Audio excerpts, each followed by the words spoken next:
1-3, the police are requesting an ambulance to detail man screaming for one. Inside the Irish Social Club at number 19 Park Street, West Rock Street.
Hi, you're watching the movie canon. Watch Gio. And here we go.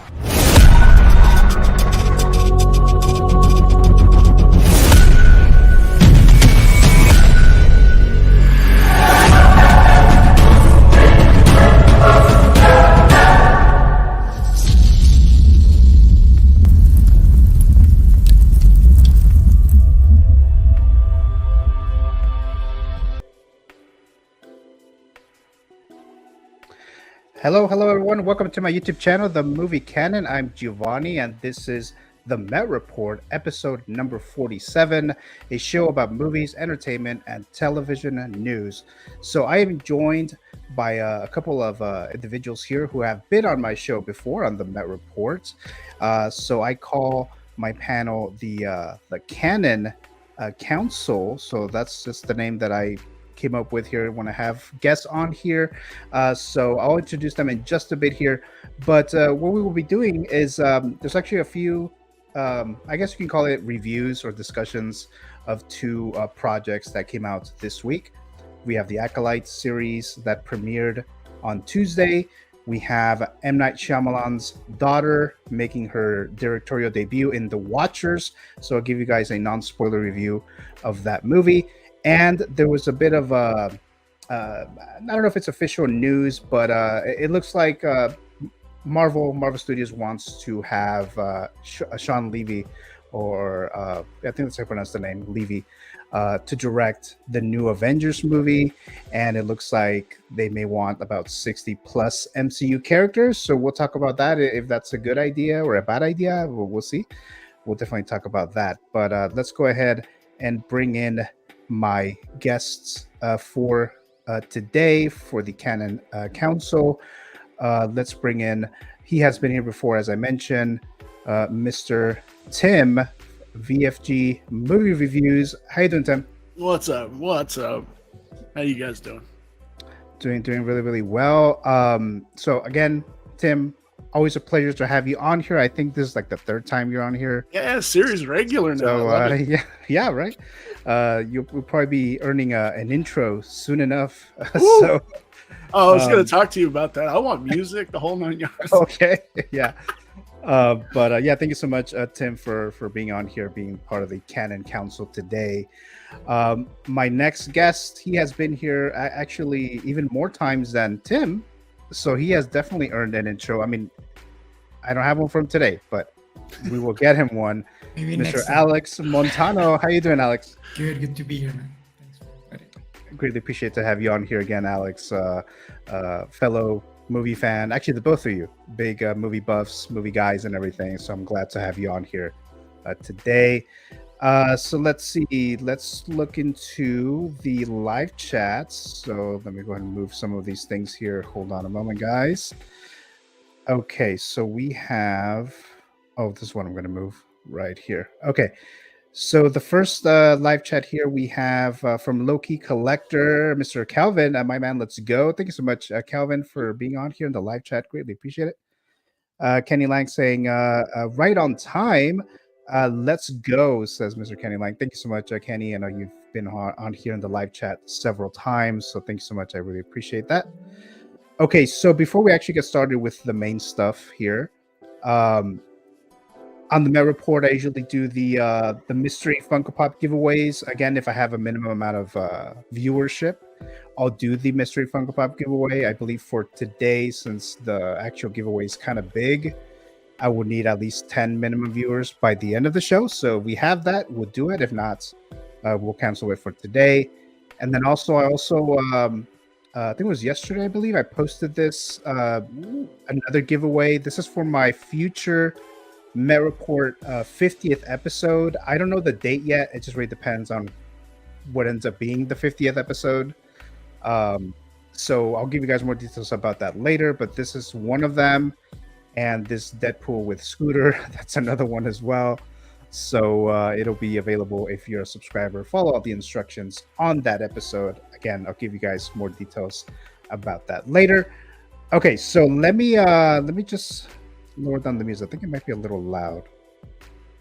Okay, so I just lowered it down a bit here. Okay, so let's begin by starting the less controversial thing, and then of course this is the Acolyte, a series. So actually, you know what? I forgot. Wait, this is less controversial? Right? I was being sarcastic. Oh, sorry, we didn't talk before this. That's right, we didn't.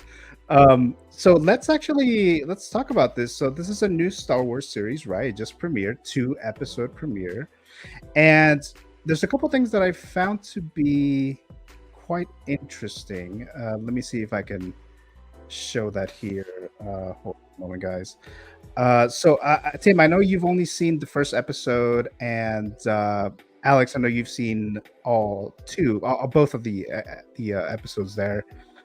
So what I found interesting, if you go to the Rotten Tomato score, which I just displayed here, the Rotten Tomato score for the critics is 91%.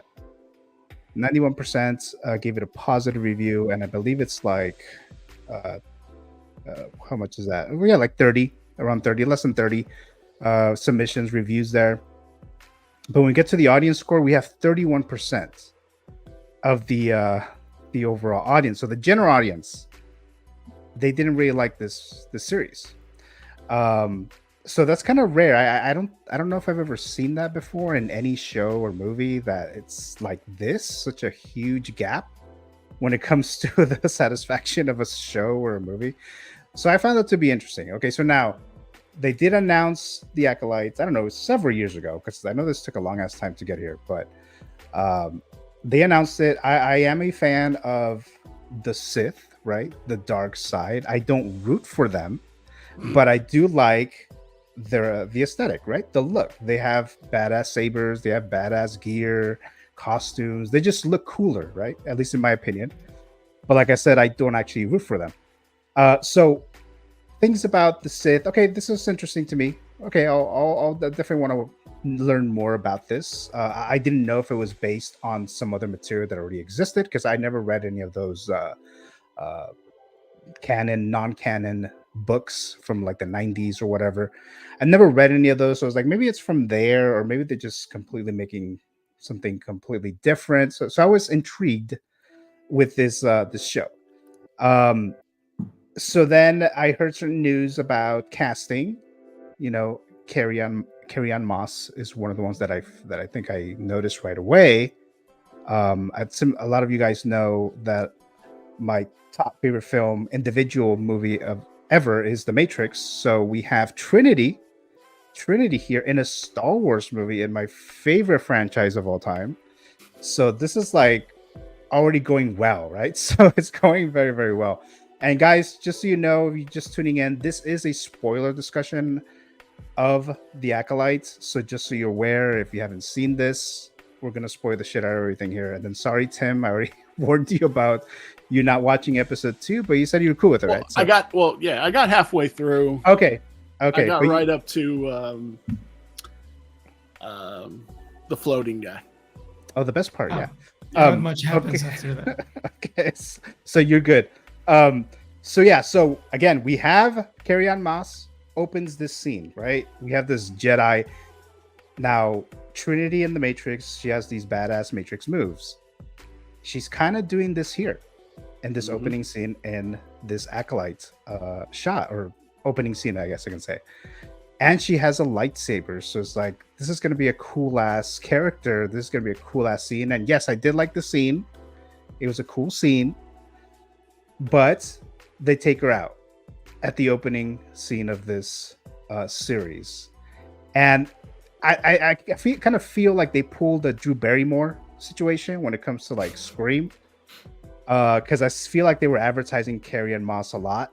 I saw Carrie-Anne Moss's character everywhere, so they're kind of pulling that Drew Barrymore thing, because she got killed off at the opening scene. But I'm sure we'll see her later on in maybe flashbacks or whatever. Who knows? Maybe she turns out to be the villain somehow. Who knows? But I like this scene. Oh, I'd be really upset with that. I think I would too. So I'm just kind of like, I'm trying to like just talk about the opening scene first, and then I'll go to you guys, and then I'm gonna kind of separate it by, let's talk about the positive stuff, and then let's talk about the negative stuff. So I'll do it like that. So those were my thoughts on the opening scene of Acolytes. I'm not gonna go to every scene, obviously, but let's start with with Alex, since since you're the big Star Wars fan. I would say you're a bigger Star Wars fan than even I am. At least more knowledgeable about Star Wars than I am. So, Alex, just looking at this opening scene, what are your thoughts on this so far? I wasn't a fan. Like, I understand why they brought in Carrie-Anne Moss, but I never liked that kind of fan service when it's like, I'm gonna bring you these treats of a certain character into another universe just so you see how cool she is. And I didn't like that. I don't like the kung fu part. Like, I don't know. For me, it doesn't fit. I know a lot of people are liking it, but for me, like, doing kicks and punches with a Jedi robe, it doesn't make sense. It doesn't look very practical to me. Like, it didn't in the Matrix either. But in the Matrix, you are in this computer-created universe, so the rules don't apply there. You know, like, you can do whatever you want. So here is supposed to be grounded in a certain reality, and for me, it doesn't make sense. I didn't care much about this scene. I think the pacing was pretty bad. What I do like is the production design. I think it looks pretty great. I think it looks like they did spend the money that it cost the whole show. So I like that, but I didn't like the scene, and I don't like any of these two characters. Okay, all right. So so thanks for that there, Mr. Alex. Now, how about the fact that they have the Force? Them using these robes and doing all these moves, would that still work if they're Force sensitive? Would that be still practical? I don't mind when they use the Force. Like, when she's holding that, like, here's another thing that for me was weird. Like, I thought these were vibro blades, what the Acolyte was using, but they're just regular knives. So yeah, I don't know. Do you think they were poisoned? I don't know. Yeah, I mean, it didn't show it. But yeah, I don't think so, poisoned. because she says that she's gonna use poison for the first time later. Oh, okay. So I don't know, like, and also, like, let's be real, like, it's so dumb that she gets killed by that little knife, and how many people have we seen stabbed with lifesavers in the past couple of shows and they survive? Right. I remember that. Yeah. Like, yeah, it goes straight to the heart. Okay, still, like, I told you that I was gonna be very, very negative. Oh, I know. So, Tim, you've seen the first episode. So what are your quick thoughts on just the opening scene? We'll get into the other stuff in just a bit. I like the opening scene. It's what actually brought me in to it, because I was going to give it a try and stuff like that. The whole feel of Crouching Tiger, Hidden Dragon, practical sets, and everything to this is amazing. And I like that the killer can't use a lightsaber. I like that. She has to figure out ways to kill these Jedis without using a lightsaber. And if you notice, she always keeps trying to grab the lightsaber, which now I'm not taking credit for this thought, but the new rock stars said that they believe she keeps trying to grab the lightsabers before they're turned on as a tribute to her master. Like, because if you notice at the end of the scene, the lightsaber drops and she just walks off. Okay. Because it was already turned on. Right, so I think that kind of plays into everything with this. I dug it. I was blown away by it. That's why I continued to watch the show. I was like, if they don't catch me in the first scene here, I'm pretty much out. Right. Yeah. I think the opening scenes are pretty significant on anything, right? Yeah. But well, I watch so many movies. I don't have time to watch shows. Like, I have every streaming service possible, and I don't get to sit down and watch very many shows or anything like that. So if I'm taking my time out of watching movies to tune into a show, you got to grab me and we got to go. Yeah, okay. or I got to be out. That's just the way I am. Yeah. We have Elias Lavado dropping by. Hello there. Thank you so much for dropping by, Elias. Thank you so much. And Juana Man saying, I thought the fight choreography was truly sensational and the acting was phenomenal. Then Elias, how you pronounce that. but Leah says, I think I need to see the rest of the show to give a better review. But the first 2 episodes were pretty good. Not bad, but not great, at least not yet. So, I mean, overall, I'm not there at the overall consensus of it yet, but overall, I will continue watching it. And, hopefully it's better. But um, let's go into. Let's start with the positive stuff, Alex. So let me let me put the little marker there. So this is going to be the positive scenes there. So okay, so this for me this is a positive for this first 2 episodes anyway. Like I mentioned, this opening scene here, right?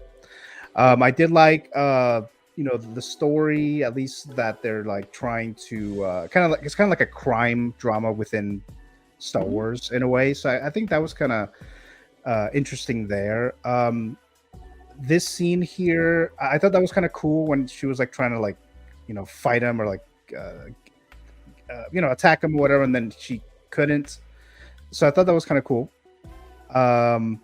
The actor here, and sorry, I just don't remember the actor's name from Squid Game. Apparently he had to learn English to do this, so I thought that was pretty cool.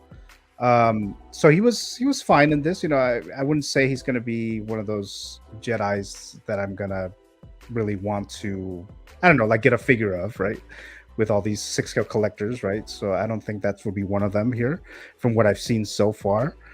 Actually, I don't think this is really a positive one, but let's go to you, Mr. Alex. What would be some, I know it's going to be a very short list or non-existent, but what are some positives for you? Oh, no. There's things I like I said on Instagram, like the show wasn't a full disappointment for me. Like Saul is a positive thing of the show. Like I really like him. I think so far he's the best actor in there. The other ones feel like very, like, I don't know, man. Like I don't feel any emotion from them. And this guy, like, even when you can't tell that he's struggling speaking English for the role at moments, he, like, you feel that he is a Jedi Master and you understand what he's going through and all that stuff. But I would say the positive, it's him. And I like the production design of the show. I like how it looks. It feels like a movie. So far, out of, like, except for Andor, this is the best looking show out of them all because it does feel more real. And the other ones, like Mandalorian, like after the first season, like you could tell that they were using the volume all the time. And Ahsoka, you can tell it many times that they're using the volume. And this one, it's just like, it feels real. Like it feels like Star Wars in that way. So I like that. Okay. How about you, Tim, from what you've seen? I gotta agree with Alex. It feels lived in. It doesn't feel like you're just walking into something and then walking out of it. You know what I'm saying? It feels very like everything's practical in it, except for the things you can obviously tell are CG or whatever.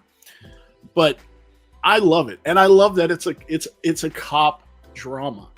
It's them trying to figure out what's going on, and then trying to figure out who the main bad guy is. And I really like that. And I mean, obviously, if we break it down, the twins are going to unite at some point. Or what I would like to see, the twin just kills the other twin, and the Jedi and the Sith win. That would be fun. I think that would be a fun way to end this series. The Sith just winning, right? But I also like that this deals with nothing we've seen before. So we should have no preconceived notions going into this. This is the High Republic. We've never seen this on screen, ever. These Jedi are obviously, I mean, from the canon and from what we know, they are corrupt. They are. The High Republic Jedi were corrupt. They hid things. They swept things under the rug, which you can obviously see that's what they're trying to do right now. And I love that. And I think that's gonna be the main player of the show, is to show the hypocrisy of the Jedi and stuff like that. And I think it's gonna be great. I dig this series. I absolutely have to say I dig this series. Okay. Some of the I mean, these are the positives. Whew, I'll wait. Yeah. Yeah, I mean, I do like that it's set at an era that we haven't really seen, at least not in live action. So I do like that. As far as does it make sense to the rest of the Star Wars universe? I don't know. But I think we might be done with the positives of this. So let's change it to the negatives. Okay, so there's a scene where the lead here, her name is Osha, right? Osha. Yeah. So she is accused for killing Carrie-Anne Moss's character, and I forgot the Jedi's name. Sorry, but Carrie-Anne Moss is character. Trinity. So, Trinity, right? Trinity. So she's arrested essentially, right? She was basically arrested, and then they put her in a ship with a bunch of other criminals, right? But I guess it's run by a bunch of droids. There's no humans there at all. And to me, it's like, why did they just do that? Why did they put a ship? I don't know if I'm missing something. Maybe I'm missing something, but I don't know why they had this ship completely run by droids when you have these individuals who are force sensitive potentially, or have some kind of skill that can take over the ship, especially when there's no actual humans. When there were actual, Padawan or Jedis who brought her in the first place, they left, they went somewhere. And they have these robots that are just there running the ship, and ultimately we saw what we saw. So I thought that was kind of odd. That scene where what's the evil twin's name? I forgot the evil twin's name. Is it Maya? Or Something with an M. Or May? Is it May? May, yeah, May. Her the way that she escaped that one scene with Soul when she was like trapped, and then she uses the Force to throw all this like dirt, and then that's how she got away. I thought that was kind of weird, so I'll say that's a bit of a negative there as well. I guess that's it that I have for now, but let's throw this at Mr. Alex. So what are your negatives for this series so far? So far, I think the plot and everything in it is very predictable. Like, where this is going. Like, that we're going to end up having a flashback of this 4 Jedi who did May and Nosha bad. And we're going to see all of that. And we're going to see how all the Jedi are corrupt and all that. So I don't know. Like, I feel I'm glad that they're going through a different time period. Mm-hmm. But I feel that from the get-go, the plot is very predictable. Like, I don't think there's going to be any big surprises at the end. I think it's going to be very meh. I am not and like I said, I don't feel for any of the characters except for Soul, and not even that much. I don't find them interesting. Like the Green Jedi at the beginning of the episode, the one that tells Soul about the plot. Like, I think her acting was horrible. The makeup for this girl, for Daphne, I forgot her last name. For her, it looks so bad, man. Like, I don't know what they were thinking. There's so many things that I don't like, but I don't want to talk forever about that. But so far, like, I think the show is not as bad as everybody's saying it is, but it's not good either. I think that there's still room. There's still things to see. Right. I can't go and say like, oh, it's garbage, I'm never gonna watch it again. But right now I feel that it hasn't given me anything that it's like I want to continue watching this. I'm gonna watch it because I'm a Star Wars fan, and I'm always gonna watch stuff. Like, I'm not gonna be one of those fans who are like, oh, I hate this, never gonna watch it again. But I do feel that it's predictable. It's there are points like that jail scene from the ship. It's just like when they were chasing down Leia in the Obi-Wan show. It's like, this is stupid. This doesn't. Yeah. So yeah, I think I'll leave it like that. I think it's not getting me right now. Yeah, I don't think it's absolutely terrible. I mean, I wouldn't go to that level. Yeah, no. But it's definitely not. There's definitely a lot of negative things in there. A lot more than I was hoping for. I was kind of expecting it, but I wasn't necessarily hoping all these negative things in it. But how about you, Tim? So are we doing my negatives, or do we want to go off the internet's negatives? Well, your negatives. Okay. The girl, this photo you just put up, the girl, This is the first time we've seen her species in live action. They were in Rebels. If y'all remember that. I never watched Rebels. Did you watch Rebels, Alex? Yeah, I did, Yeah. but I don't remember. I don't remember. Oh, okay. Yeah, they look a little bit different, and so they kind of I'm are gonna have to different look looking that in up. Rebels. Yes, the acting's a little off and stuff like that, especially with the dude with the yellow lightsaber. I don't like his character, and I actually don't think I like his Yeah. acting either. Right. I do have a theory on what's going to happen to him, though. I think because if you notice, so it's playing on cop tropes. That's what this all is. So I think he's going to be lured to the dark side, because if you notice, he's kind of playing a trigger happy cop. Like if you notice, when he runs in, when they're trying to get the confession from the one dude, he just runs in there. They set up the line, oh, Jedi don't pull lightsabers on innocent people. And he just runs in there and pulls his lightsaber out like, hey, what are we doing here? You know what I'm saying? Okay.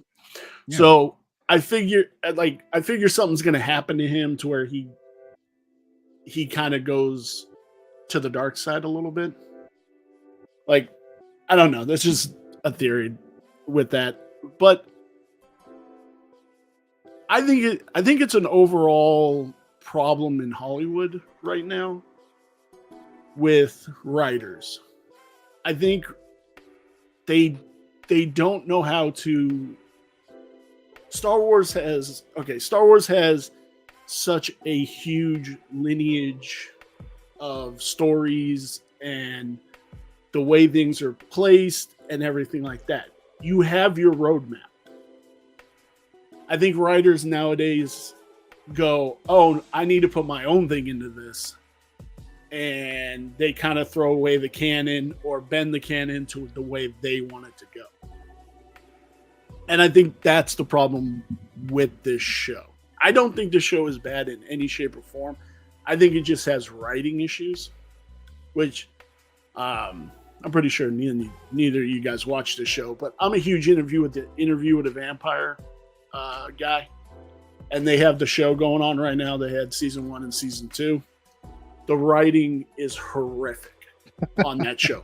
Literally horrific. I could rail for days on how horrific this writing is.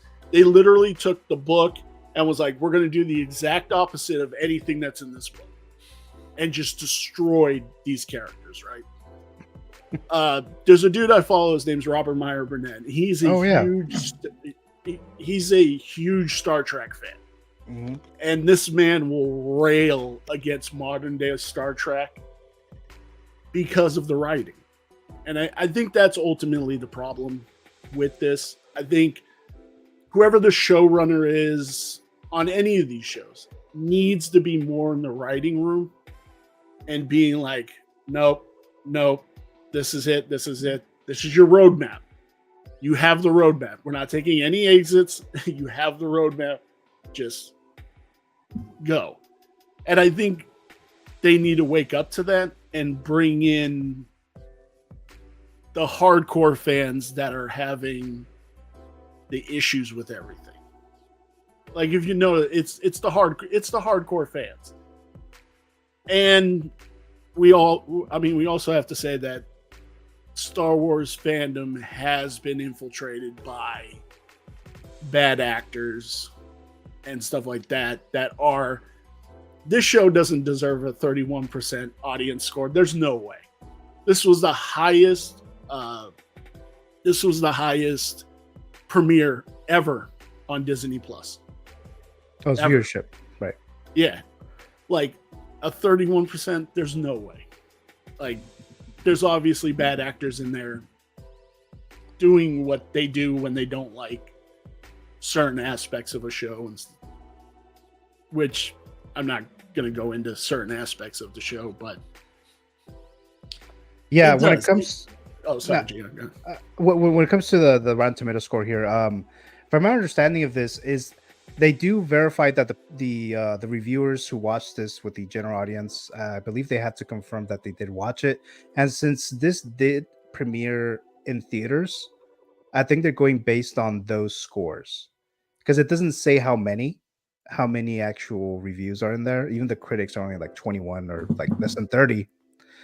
So I think that's what they're going based on. But still, it's very it's very low. I still never. I seen think, sorry, Sergio, I think the verified audience score only works for movies. I think that for TV shows, you can just submit your score and it's not a problem. Right. That is the other issue too, because the other episodes haven't aired yet. So I know they sometimes go based on like the first few episodes that are available to even the critics, I believe, because sometimes they don't even have access to, let's say, like all the way to the finale, but they still have to submit their score. So there's that issue as well. But yeah, we've seen online that people are complaining about the show, and I don't think it's as horrible or terrible as people are saying. No, But it's definitely not great. First 2 episodes, definitely not Andor. Mandalorian, the first season anyway. well, I mean, what can be Andor? Andor's based off one of the best movies in Star Wars right now. Like, Yeah, well, I mean, It's maybe they need to hard get to the same top that. people. They need to get the same people who did that to do some of these Star Wars stuff. But any thoughts? Any other negative thoughts there, Alex or Tim, regarding this? And some negative towards the fans. Like, if you haven't seen it, don't give an opinion. Watch it. That's like, that's the final negative thing. Like, okay, I do not agree with a ton of stuff that Leslie Headland is saying or the cast. It's annoying, but put that aside. Watch the show. If you like the show, good. Doesn't matter. If you don't like it, don't like it because it's garbage. Don't just like it because of the cast saying something stupid. Watch it. It's like I was surprised when I was looking at IMDb scores, and it was also like 4.5 or something like that. Like 70% of the people who are giving that rating didn't see it. no, It's just Right. You read the reviews and everything is like, oh, she was Harvey Weinstein's assistant. Why are you even like, okay, put that aside. Watch it. If you see on her show that stuff, like the negative stuff about her, if you see it on the show, hate it. But not just hate it because I don't know. Some people, some fans can be annoying. I just don't like it because I don't. It's not that I don't like it. It's just pass for me. Like, okay, I'll watch it. Yeah. Almost seems like a chore. Yeah. Right? Yeah, I hate Rise of Skywalker. Like, I would never watch that movie again in my life. I hate it. Like, I hate that movie. But this for me is like, okay, whatever. As long as they don't ruin the canon, like if they don't go and destroy the background of Darth Plagueis and all this stuff that it's building into the Phantom Menace, if you don't destroy that, I'm okay with it. Like, do whatever you want. But I find it very difficult because the story is way too close to that time period. So it definitely it's is. very dangerous, and I'm sure they're gonna ruin something about that. But I have to watch it. It's 100 years, right? Yeah, but Darth Plagueis and his master are already doing their stuff around that time. So, we're getting Darth Plagueis. we should. We're gonna see live action Darth in this show. 100%. We should. Okay. But I'll get that figure. I really I'm hope not even so. a Star Wars collector. I think I'd buy that figure. I'll get that.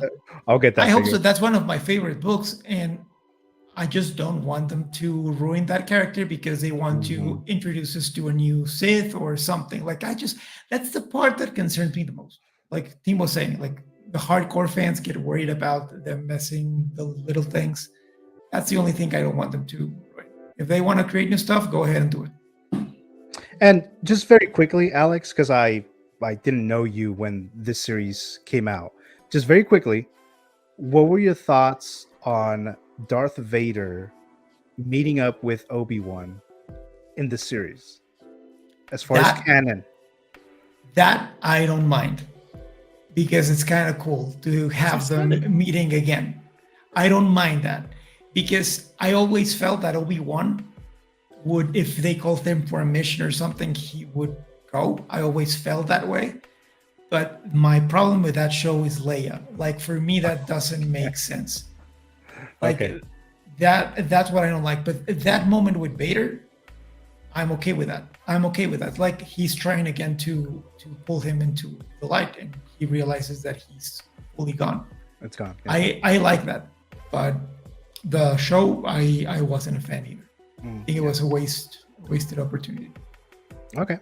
I just wanted to know because I was like, I wonder what Alex thought about this series, about that whole situation there. But No, I thought it was awesome. Like the little speech that Anakin has with Obi-Wan, that Anakin is gone and all that. That was really good. But it could have been a great short film and not a 6-episode show. Right.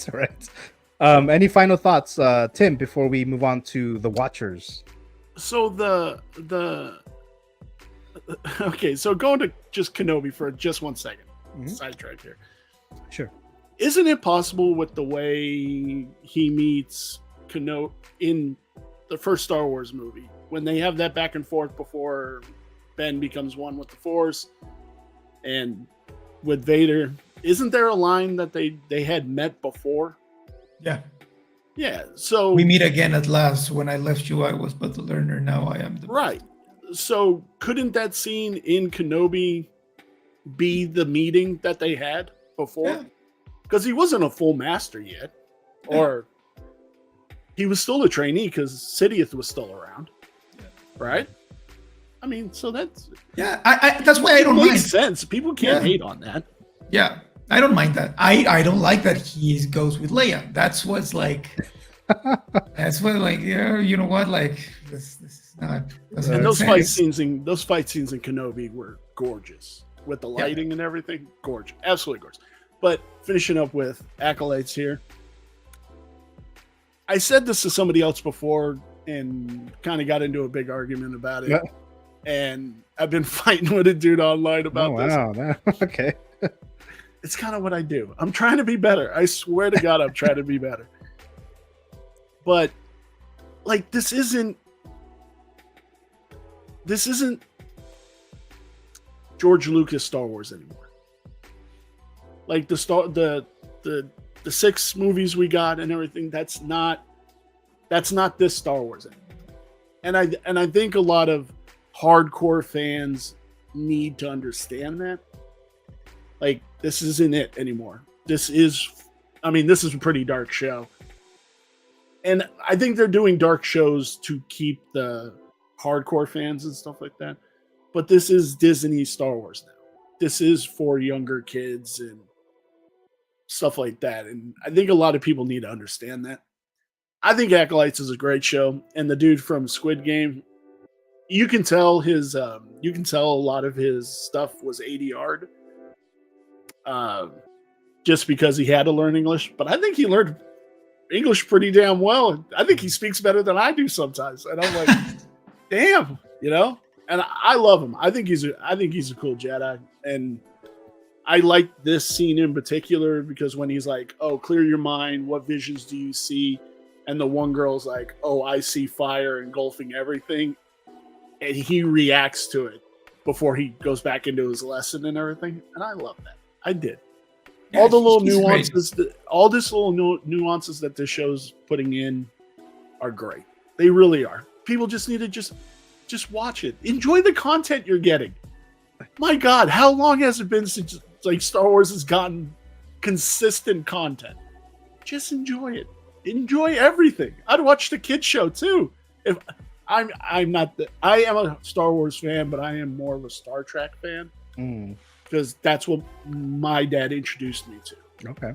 Like, so, but I do love Star Wars. But like, yeah, just enjoy what you get, man. Like, you don't got to rail on everything. Yeah.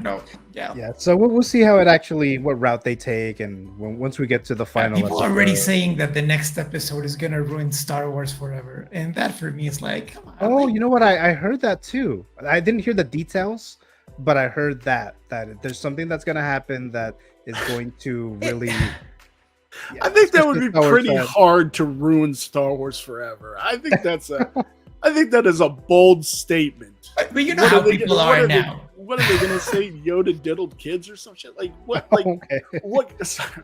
I'm sorry. Like, come on. What could possibly like ruin Star Wars? We had Jar Jar Binks. Nothing can ruin Star Wars. Survive. No, Jar Jar Binks is incredible compared to what Did we you- got in Rise of Skywalker. Did I you wanna- guys see the? Oh, I agree with you on there. Yeah. Did you guys see we're getting Darth Jar Jar? Oh, the Lego show, right? Yeah, dude, Really? I'm loving it. Yeah, That's Yeah, awesome. I'm gonna watch that because I'm curious. But yeah, the I am Lego too. Star Wars show in I am September. too. Hey, Gio. yeah. Before you go up one, from before you call these out, the big beef one, What, Timmy? Timmy Springs. That Yeah. is my friend Sarah Dieter. Just giving her a shout out. I love her. She's the best. Oh, okay. I wasn't sure what that is. I mean, I displayed it, but I was like, Timmy. That is a Spring. nickname I got when I worked at Red Robin. Oh, okay. Yeah. Got it. There's a whole it. backstory Alright. to it too. It's great. Oh, okay. Well, thank you so much for dropping by, Big Beef. So thank you so much. And let's see here. We have Elias Lovato saying the production value does look better than the Kenobi show. I'm pretty excited to see the Wookiee Jedi.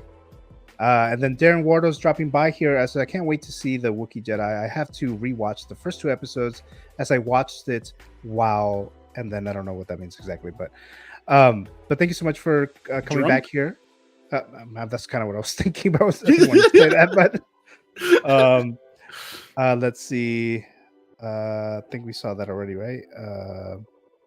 I have to watch it again as I was overtired when I watched the first 2 episodes. Can't wait to see the Wookiee Jedi. Yeah, there you go. All right, so we were wrong about that. Okay, so thank you so much, Darren Wardo. Okay, so let's move on to. I know you guys haven't seen this yet. The Watchers. So this is the directorial debut of M. Night Shyamalan's daughter. Her name is ISHANA Night Shyamalan. She wrote and directed this movie starring Dakota Fanning. I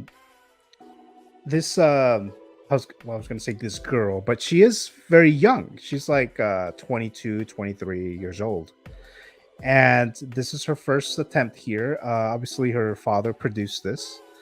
And watching this movie, you know, I did see a lot of Shyamalan-ness going on in this film here. And I'm sure you guys have seen the trailer for this. And the concept itself, I found it interesting, right? So, I mean, I ended up wanting to watch it. Mainly, I was kind of curious to see what Shyamalan's daughter, you know, like what is she going to do? Is she going to be like, what's the Ghostbusters director's son? Reitman. Reitman, there you go. Jason Right, there you go, Jason Reitman. So it's going to be like that, Jason Reitman, you know, great filmmaker, great director. Or I don't know, I can't think of another son or daughter director of a big leaguer or whatever. But I was curious, right? So we saw this, and in the trailer, they're like in this little room. There's a glass, and I guess there's some kind of creatures or things that at least we hear, and we don't know why they're there, right? It's like, what is this mystery? And I like things like that, you know, especially when like, what is the story going? Like, where is it coming from? You know, and it's a Shyamalan. Even though it's the daughter, it's a Shyamalan story movie. So I was curious, right? So I'm not going to spend too much time on this. And this is a non-spoiler review. So if you guys are interested in watching this, there'll be no spoilers here. Like I said, I like the concept. I like some of the ideas. Ultimately, not good. So not a great film. There's just some things that are kind of... I think the dialogue, I think Shyamalan, the father, Shyamalan has like some really bad dialogue, and especially the more of newer movies. And I kind of see it here. Like, I don't know if she just picked up some of his father's dialogue, or maybe the father, maybe the dad, you know, helped her with it or whatever the case. But I see a lot of that. And there's some things that just didn't make sense. Of course, there were some very nice shots, scenes. The aesthetic, the look of the movie itself was cool and everything. I'm not planning on rewatching this movie. And there's just a couple things that just weren't connected properly when you come to the end of it.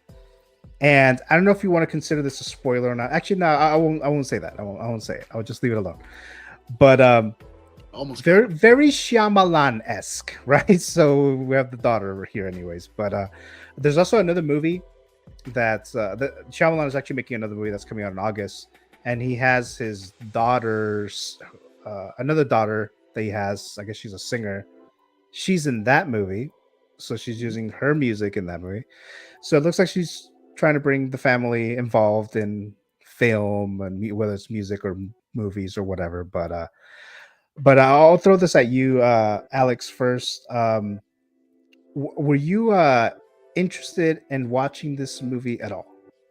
Not really, not really. And I like M. Night's career. Like I actually met him in 2014, I think. Like I was working on a show that he was producing. Oh, nice. It was called Wayward Pines in Vancouver. I was working there. Wayward Pines. I was working Wayward Pines. Yeah, I was working there for That's 2 good episodes. It was it good? I No, it didn't was good. watch it. I I didn't liked watch it. it. I I liked didn't it. watch it. But I was excited to meet him. The guy was super nice. The guy was super nice. Like I was working as a lamp up, and I just got close to him. He was a pretty cool guy, super chill. But dude, I don't know. Like I think from a few years, not a few years ago, like 15 years ago, his career is pretty like stale. Like every movie he makes, it's just like, okay, great setup, and the payoff is very bad.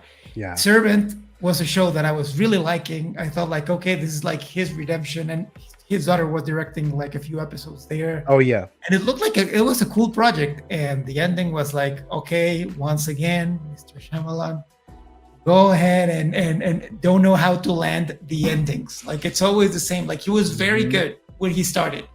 It's like he's always trying to do the same formula, and this one looks exactly like a movie of him, but with his daughter directing. So I think it's just like a family thing. Yeah. Yeah. No, Tim, I think you're gonna watch this tomorrow, right? Today. Oh, today. Okay. So Yep. when you saw I the got trailer of Bad this, Boys. that's right, Bad Boys. When you saw the trailer for this movie, what were your thoughts? I'm into it. Give me all the horror, man. yes. I do not. I'll go see any horror, even bad horror, much like Tarot. That was god awful.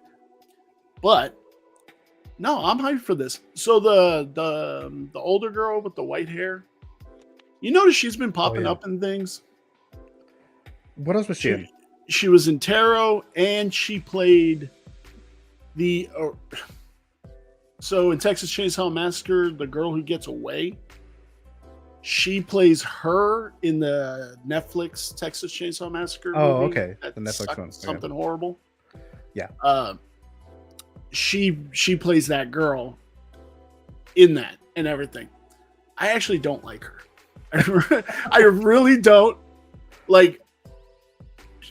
And she's not an American actress. I think she's German or something like that. Okay. But I don't know. But I'm hyped to it, man. I like M. Night, even not as good stuff. Like I like it. I watched Lady in the Water. That was a good movie. Oh no. I did not like Lady I in like the the Water. concept of it. But I'm hip for this. Like crazy creatures, watching people through a big window. I dig it. It seems interesting until it sucks, and then I'll say it sucks. But I'm into it. Well, definitely let me know. I'm curious to see what your thoughts are going to be about this movie. Absolutely. But, and again, this is not M. Night Shyamalan's movie, but his daughter's. But there's definitely a lot of influence there from M. Night Shyamalan. I'm hyped for it, and I'm hyped for his new movie, Trapped. Oh yeah. I think that movie's I think it's gonna be really good. I really do. Yeah, I'll definitely watch that. Let's see. There's some other comments here that I think I missed here. Mr. Collector Joy dropping by. Hello, Joy. Thanks so much for dropping by. Really appreciate that. We have 1Adam12 as greetings and salutations. I initially gave first 2 episodes of Acolyte 6 to 7, but more I think about it, more ticked I get. So, yeah, he's actually been messaging me on Instagram about it, and yeah, the evolution of like after. I mean, I haven't rewatched the episodes, but yeah, that's one of his thoughts there. So thank you so much for dropping by at 1Adam12. He's going to be on my Figures Talk show tomorrow. Nice. So I'll give you guys more details about that a little later. All right. So let's see. did you guys already went, right? You guys already talked about this, at least just Yeah. Shyamalan in general. Yeah. So and then I haven't seen Tarot, by the way, Tim. That's why I didn't recognize her from something else. So I haven't seen Tarot, but the trailer just looked kind of bad to me, so I didn't bother watching it. Watch Tarot, make your own opinion up about it and everything. I think the creatures were great in it. I just think the acting was bad. Oh, okay. That's all. All right. Well, in the world of when we have a see it, stream it, or skip it. So when it comes to this movie, The Watchers, I think there was enough interesting things in this movie. But I'm still going to say it's going to be more of a stream it. I wouldn't necessarily say completely skip it. If it kind of grabbed you a little bit in the trailer, you're a little bit intrigued. There's some cool stuff in it, for sure. Some of the tension scenes in there are pretty good. But just the payoff, yeah. Not great. And yeah, so I'll say it's a stream it. As far as a kind of a grade, I would say it's more like a C.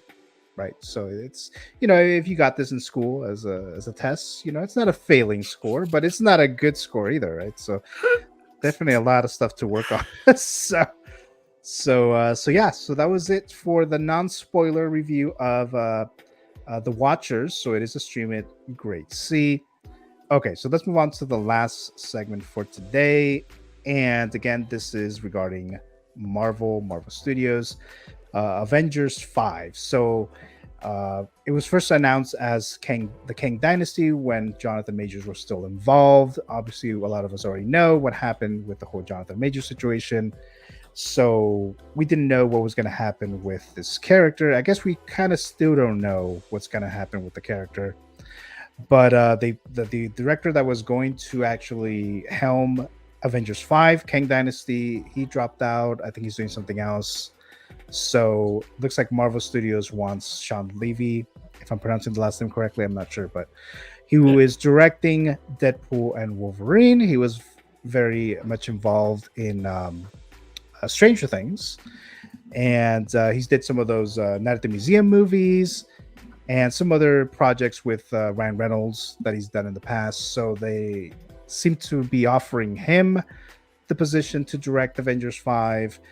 I don't believe he's accepted it yet because that's a huge task. But I mean, he did Deadpool and Wolverine, so it looks like Marvel Studios seems to be somewhat glad or at least happy with his work in Deadpool and Wolverine that's coming out in July. So the other information that we saw earlier this week is that apparently they're going to have over 60 MCU characters for this new Avengers movie. So I mean, this could be a bad thing or a good thing, depends on how you see it. You could see it like, oh, great, we're going to get all these MCU characters, these superheroes, a lot of them in a big scale movie like an Avengers movie. So yeah, of course you would expect that, right? The other thing is, well, how much time are they going to invest in these characters? So they're just going to get like a couple minutes each, or just not really invest in many of the characters. But then at the same time, we've kind of already seen these characters before, so if they've had either their solo movies or we've seen them before, so maybe it won't be so bad. But what would be your thoughts on let's go to Mr. Alex, about Shawn Levy possibly directing this and the possibility that we're gonna have like 60 plus MCU characters? I think it's too many. Like, okay, I understand, like if it's like in Avengers in Endgame where you just see them standing around, cool, okay, but if you are saying that you're gonna try to develop 60 characters, I don't think it's possible. But... yeah, definitely not develop 60 characters. I never like this kind of selling points for a movie or a show. Like when I feel like you're selling like a McDonald's combo. Like now it's bigger and juicier. Like I always felt it like that. For me, it's not doesn't get me excited. Like when they say, now we're gonna have more practical effects. Okay, is it gonna be good? Like, I don't know. I didn't like Free Guy. He directed that, right? Oh yeah, he did. Yeah, I didn't like that one. But I mean, it's just a movie. I think he's not a bad director. But we'll see. We'll see how it goes. Like, I like telling me that 60 characters are gonna pop in is not enough to get me excited. I think they have a lot of work to do right now in Marvel to get people back to the excitement and waiting for the upcoming shows and movies. Yeah. Yeah, because we still don't know what this new Avengers movie is going to be about. Like I said, we don't know if it's going to be related to Kang. Is he still going to be part of this? So they're going to have some other villains. We don't know anything about that yet. So I think Shawn Levy, I think he's kind of, which I think a lot of directors now, even with Star Wars, I think they might be a little concerned about taking on such a big project like this because, you know, possibly fans, they're not going to be enjoy, you know, the movie itself. There's just so much pressure, especially since the new Avengers movie, the last one was Endgame, which was like one of the biggest movies of all time. But Tim, I'm sure you have some thoughts on this. What are your thoughts on Shawn Levy directing this, and is adding 60 plus MCU characters a good thing or a bad thing? Well, I think this is the reset. I think it's going to be a bloodbath. They're going to get rid of the lower characters, probably some more notable characters, and I think that's what it is. This is Secret Wars, isn't it? Oh, they're calling it was Avengers 5. Because I think Avengers Secret Wars is the 6th one. Yeah, I think they're probably pushing Secret Wars up. I think this is probably going to be Secret Wars because Deadpool's setting up Secret Wars. I think Fantastic Four is setting up Secret Wars. I'm sure Secret Wars because that's not even in our MCU. Mm-hmm. So like, I think this is the great. I'm not using that. I think this is the big shuffle. I think this is the big shuffle. Change characters out, put in new characters, introduce the X-Men, our X-Men. Yeah, I think that's what this is. I like Shawn Levy. I'm all about it. Deadpool's going to do major money. Fantastic Four is going to... And I think they're on the right track to fix what they did, and they're getting ready to push for X-Men and all that stuff. They're about to get back on track. Is he directing Fantastic Four too? No, he's not directing. Okay, I thought he was like, oh man, that's a ton of work. Right? No, he would have to be working on that right now, and then he's still trying to finish Deadpool, Wolverine. Well, Spielberg did it 30 years ago. He can do it. Well, that's Spielberg. That's he can do it. He can do it. What was I going to say about this? There's something I was going to say about all these. Oh, so they're saying it's Avengers 5, but I also read somewhere that they may actually try to push him to do Avengers Secret Wars as well, to direct both of them. Maybe that might be the holdup. I think it's going to be a part 1, part 2. Yeah, it might be just kind of like Infinity War and Endgame that are kind of connected, but they're still separate, you know? Might be something like that. But Avengers 5, I know it's supposed to come out in May of 2026, and then May 2027 is Secret Wars. So it's a couple of years to go. So we'll see what happens with that. But let's see. Darren Waters says too many major characters, and so I don't know how they're going to do that. I guess we'll have to wait and see. Miami's Nemesis dropping by. Thank you so much, Miami's Nemesis, for being here. Greatly appreciate it. Then Alex, I don't think I've ever asked you this before as well, but are you overall a fan of the MCU? I was, but I got exhausted. I'm not gonna say that I got fatigued like everyone, but I got exhausted of too many movies and not having some time to rest and find it exciting again. But I was up until a few years ago when it was just like, can we please have a break?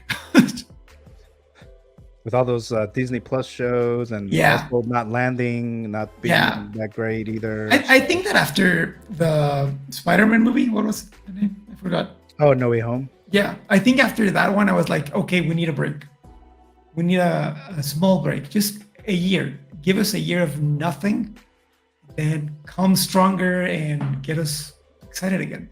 And that's Not kind of just what they're Well, we got that, doing. right? Yeah, that's kind of what they're doing this year, right? So Yeah. we're only having Yeah, Deadpool and Wolverine. It's And way one better, show. man. Like, That's it. you guys remember how cool it was when you had to wait like 3 years to get a Batman movie, and it was like this huge event, and everybody was excited. Like, I like that. I like that, and even with Star Wars, I like that too. Like, I want the anticipation and get excited, and not Yeah. having a new thing every 2 months.